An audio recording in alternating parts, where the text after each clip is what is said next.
आणि मग आता या चळवळीत आम्ही असल्यामुळे आम्हाला याची संपूर्ण जाणीव आहे कशा प्रकारे विमुक्तांच्या क्रिमिनल ट्रायलच्या वेगळ्या वसाहती पूर्ण महाराष्ट्रावर भरल्या त्याची मला जाणीव आहे।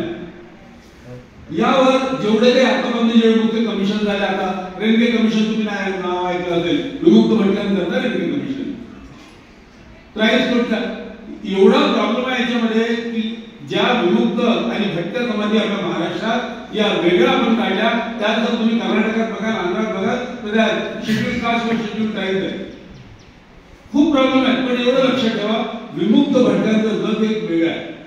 आणि मला असं वाटलं होतं की आज आपण विमुक्त भटक्यांच्या या प्रश्नावर कुठेतरी आपण स्पर्श करावा।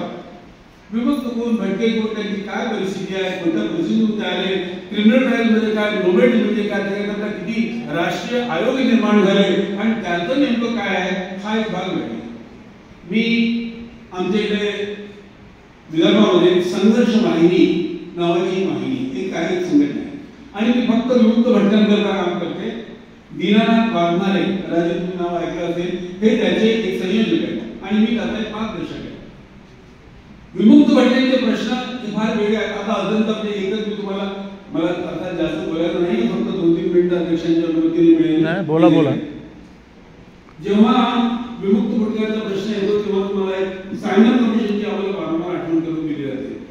जेव्हा सायमन कमिशन आलं आणि त्या काळाच्या क्रिमिनल झालेल्या विमुक्तांना जेव्हा त्यांना मुख्य प्रमाणात संधी दिली, तेव्हा डॉक्टर बाबासाहेब आंबेडकरांनी पहिल्यांदा मांडलं की विमुक्त जे आहेत हे विमुक्त आणि अनुसूचित जाती किंवा डिप्रेस क्लासेस यांचा दोघांचा एक स्वभाव एकसारखा आहे, यांना समाजाकडून मिळणारी वागणूक ही एकसारखी आहे, त्यामुळे विमुक्तांचा समावेश हा शेड्यूल कास्ट मध्ये करावा आणि आज जे शेड्यूल कास्टचे अधिकार आहेत ते विमुक्तांना द्यावे।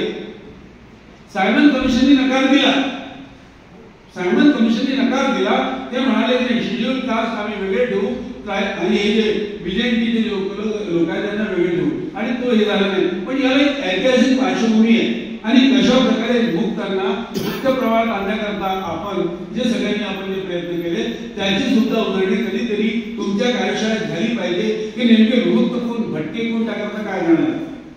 महाराष्ट्रामध्ये आम्ही खूप याविषयी छोटं मोठं काम करत आलो।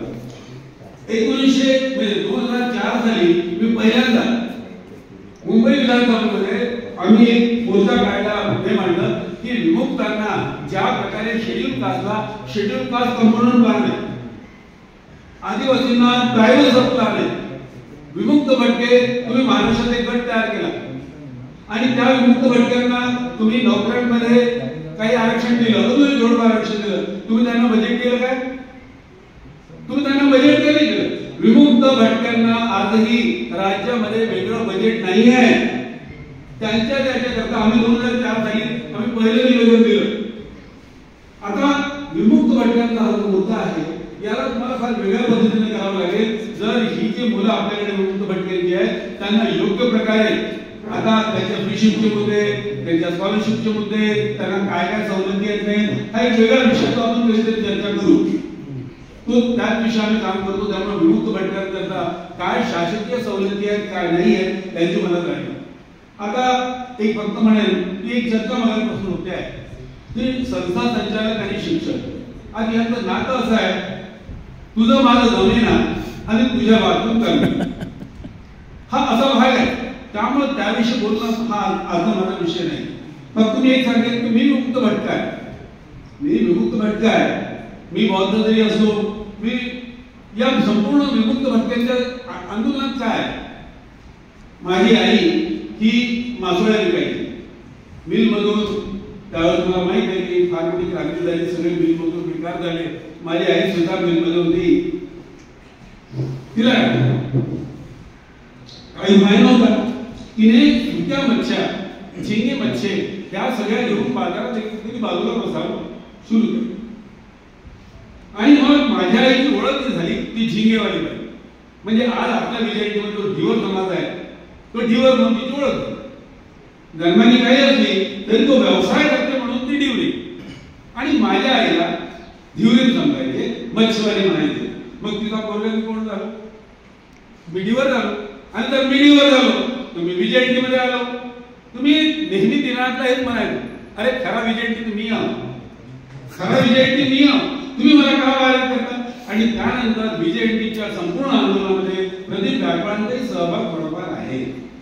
बंधूंनो, आज वेळ कमी आहे, आपला विषय थोडा वेगळा आहे, पण मी तुम्हाला विनंती करेन, शिक्षकांच्या या कार्यशाळेमध्ये NEP 2020 मध्ये शिक्षकांची काय भूमिका असावी, त्याचबरोबर शिक्षकांच्या समाजाकडून काय अपेक्षा आहेत याचा सारांचा विचार करावा. त्याचबरोबर विमुक्त भटक्यांचं जे स्वरूप आहे, या राज्यामध्ये जे स्वरूप आहे, फार फार प्रश्न आहेत. आणि म्हणजे लक्ष्मण माने साहेबांपासून तर तुकाराम मानेपासून जी सगळी माझी मित्रमंडळी आहे, मी या प्रश्नाला चांगलं जाणतो. आणि साहेबांनी जे प्रश्न आहेत, ज्यांचे अपेक्षा शिक्षकांकडून त्याही मी लागू करायला आम्ही जाणवत होतो. पण मी तुम्हाला एवढी विनंती करेन की राष्ट्रीय ज्या अपेक्षा तुमच्याकडून आहे, देशाच्या ज्या अपेक्षा आहेत, त्याचबरोबर तुमच्या ज्या देशाकडून अपेक्षा आहेत आणि विमुक्त भटक्यांच्या ज्या अपेक्षा आहेत, यांच्यावर सारासार विचार करून अनेक प्रकारच्या कार्यशाळा तुम्ही आयोजित कराव्या.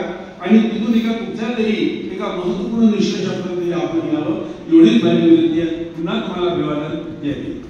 चॅनलला सबस्क्राईब करा आणि चॅनलला लाईक पण करा आणि फॉरवर्ड करा. व्हिडिओ आवडला असल्यास फॉरवर्ड करा आणि चॅनलला सबस्क्राईब करा, म्हणजे नेक्स्ट व्हिडिओ तुम्हाला मिळेल.